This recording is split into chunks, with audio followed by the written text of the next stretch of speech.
Great games at your table. I'm Jonathan Albin, and this is NycosRPG, and welcome to yet another episode of NycosRPG.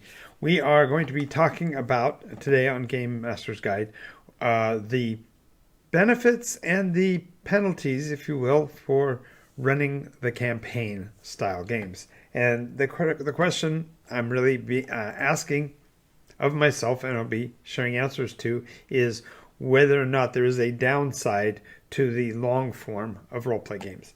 That is to say, is there a benefit to running the shorter form single shot adventure over the long-term campaign, or vice versa? And this topic will probably take us far afield. There will be plenty of players and game masters on both sides of the coin, so I love to have a great conversation in the comment section in the chat box while we are doing this. So if you haven't yet, make sure you like, follow, subscribe to this channel. If you're on Twitch in particular, you have the opportunity to see the videos without any commercials if you subscribe to the channel this month. Also, if you are a subscriber on the YouTube channel, if you are a new subscriber this month, I will be providing the access to the PDF version of the master book at a reduced rate. I'll be doing that through our website, so watch for that in the next couple of days. Alrighty, let's get started, shall we?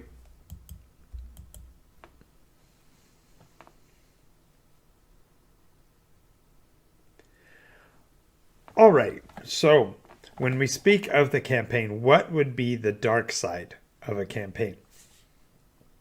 If you are like me, you plan on telling a story over a long-ish period of time, whether it be a 6-month run for a series or a 6-year campaign, such as the Nycos Long Arc.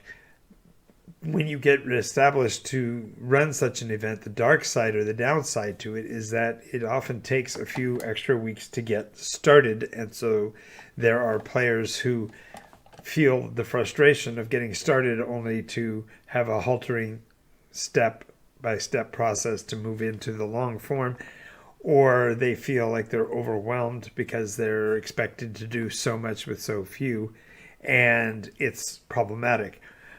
In terms of a longer form game, however, especially if you've had enough advanced time to promote it, you can get a player base that is sufficient. But really, one of the greatest dark sides of such a campaign is the fact that you may get a slow start.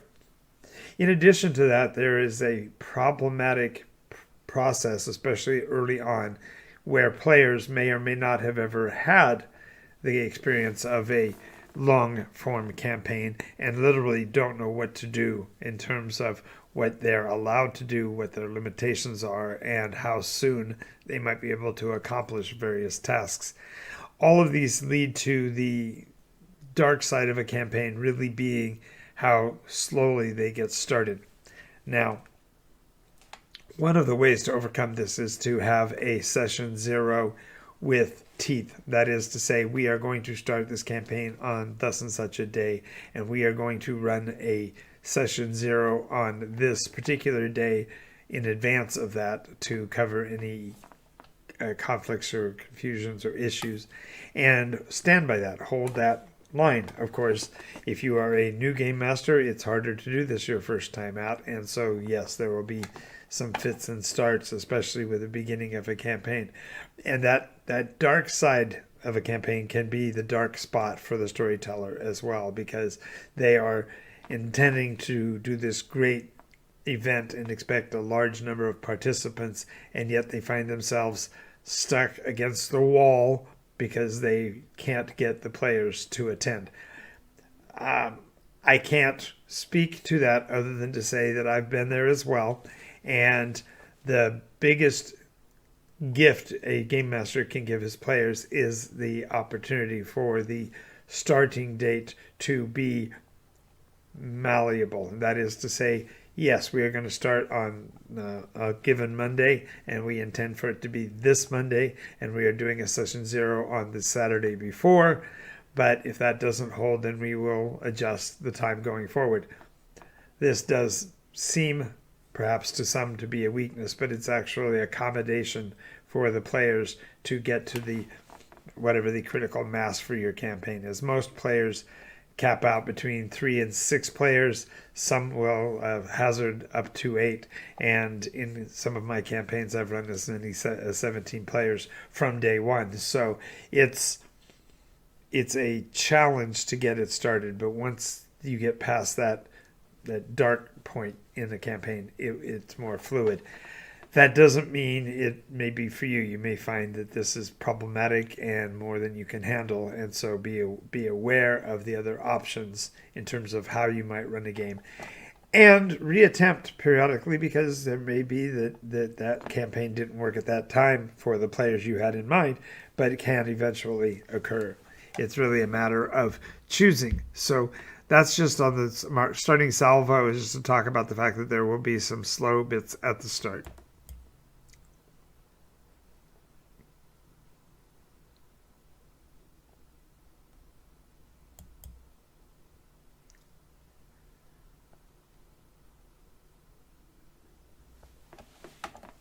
The next challenge to running a long-term campaign is following from that phrase that I just posted, for want of a nail.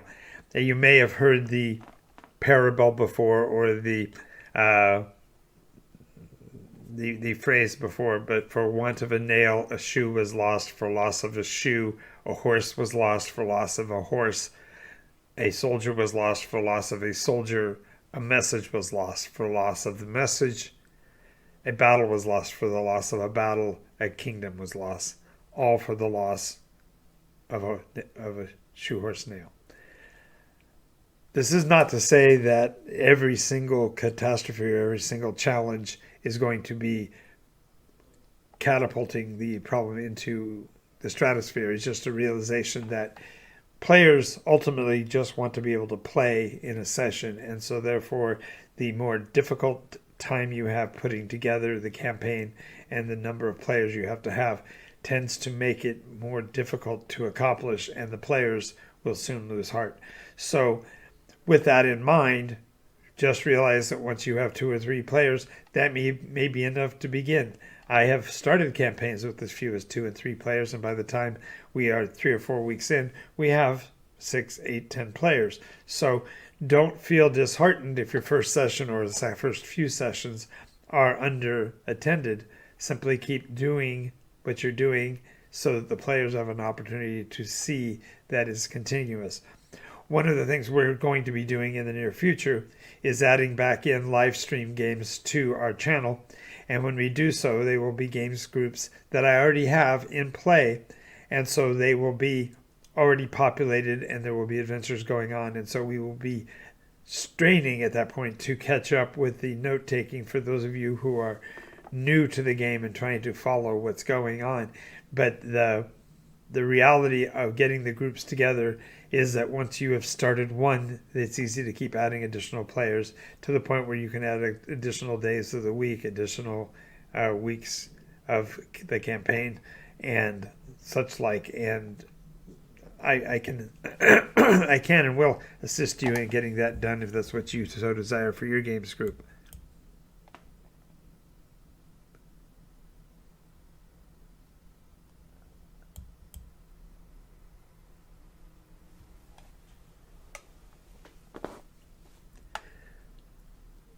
So the question becomes, how do you know when a campaign starts? If you've got several players who trickle in at first and then you add more players and add more players, when does the story launch? Well, the reality is that the story begins the very first session you play. As soon as there are people at your table and you are making decisions with those players involved, you give them the opportunity to be a part of the story, and by such you give them the opportunity to become agents in what's going on within the game.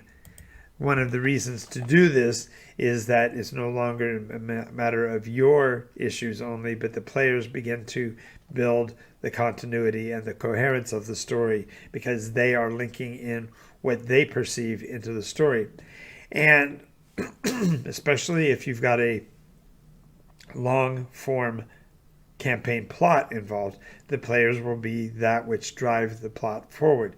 Now, there are those of you that will immediately counteract that and poo-poo that and say, well, you shouldn't be delivering to your players a plot. After all, the players are what drives the story. And I submit to you that that is the case if and only if the players desire to do so. And while there are those players that want to be drivers and want to forward the story, there are also those that prefer to have elements provided to them to work off of in terms of hints, clues, tips, options. And so the idea of not necessarily pushing the plot forward, but giving the opportunity for the plot to move forward, you're enhancing your players' experience in the game. And furthermore, if you have players who have a very strong intent for the game, they will fulfill that within their own actions if you give them the opportunity, if you put them in the places where the decisions they want to make can be accomplished. And ultimately, the story has to make sense, so be ready to provide explanations for those points where the story's drive seems to have flagged, so that the story can continue, because players are dependent upon the action within the game to advance themselves. And whether you're using a game master driven experience point or milestone process, or if you're using a system like the Nycos process, which actually allows the players to advance their own personas, the idea is you want to provide them with the opportunities to do so while making sure that the story continues to make sense in terms of the long-term play of it, because they want to feel like and know that they have agency in the story and are making a difference.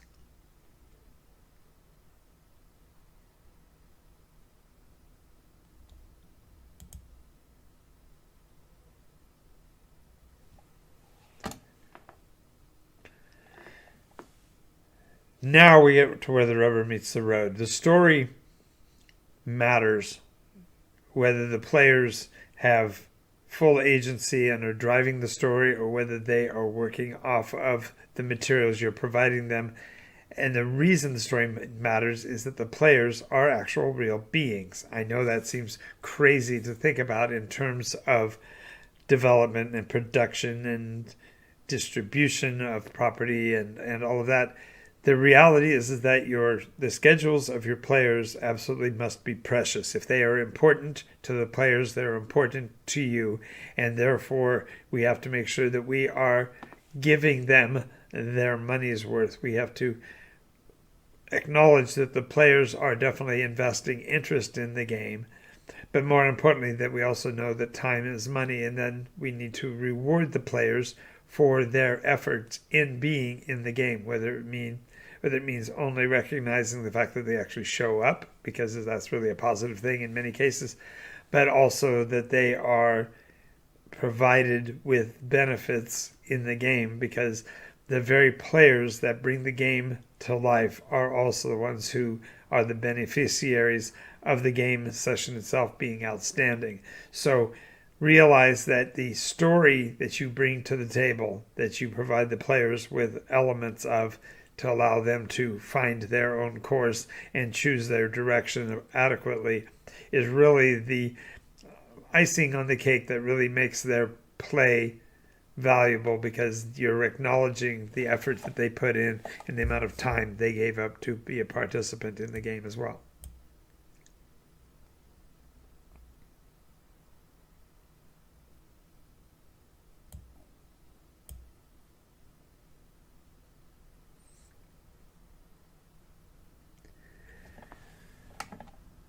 So, in taking all of this into context, I've been a game master for 5 decades. I started playing when I was 11. I learned from one of the guys who designed the game, and I've been a nonstop storyteller for the majority of my life. Seriously, number of hours spent between the creation of the process, the models that I painted, the terrain that I built, the dynamics of trainings and educations and such that I've provided to other players has really monopolized my time. And that seems crazy because most people have an occupation that doesn't provide them with that kind of an opportunity. And the unique nature of being a writer and a creator, a storyteller, game master, novelist, ghostwriter, and so on is a unique blessing that I've had. But the main benefit that I can provide is by giving players the utmost in their games experience and then providing you as new game masters the tools to make your games outstanding. So while I've talked a little bit about the dark side of campaigns, I can tell you that the highlight of my life is the long form Nycos Grand Arc campaigns that take about 7 years to put through their paces. We are in the 9th iteration right now, and we are about a third of the way through. And so my players are just getting into the rhythm of what it's going to be like to be involved in that longer story. And so their characters some of them have already reached their fulfillment and delivering, pardon me, and have delivered what they intended in the game and therefore have actually retired and moved on, while other players are bringing on brand new characters into the campaign. And the excitement that the players have for the long-term format is well and above the risks and the difficulties of setting them up. There is a merit to the long-form game that is inexplainable to those who have only run the short form and even the short series formats. So having said that, I want to thank you for spending the time with me to talk about this, because it's really important that if you are looking forward to being a game master and perhaps a lifetime game master such as myself, I want to encourage you to take up that mantle and start working towards the development of the campaign that you want to host, and work on the elements thereof to make sure that the players are getting their bang for the buck out of your game's experience.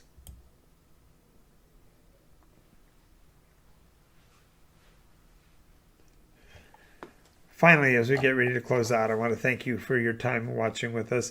We do episodes Mondays through Thursdays, 10 a.m. and 11 p.m. Pacific, and on Fridays, 10 a.m., as well as our potential live stream games on the weekends. We are not quite there yet, but we are getting there. If you want more information about our property, check out NycosRPG.com. There you can actually purchase and download the PDF of the master book, and at lulu.com is where you can go to purchase the master book. That's the pre-release edition, as well as the Dark Shards pre-release enhanced edition version that includes everything that you need to play. So if you have any other questions, feel free to leave a comment in the comments section, and I'd love to have a conversation with you. How can I help you make your games better? What is it that I can provide to you as far as tools to make your games really pop? I look forward to your comments, and I will see you in the next video.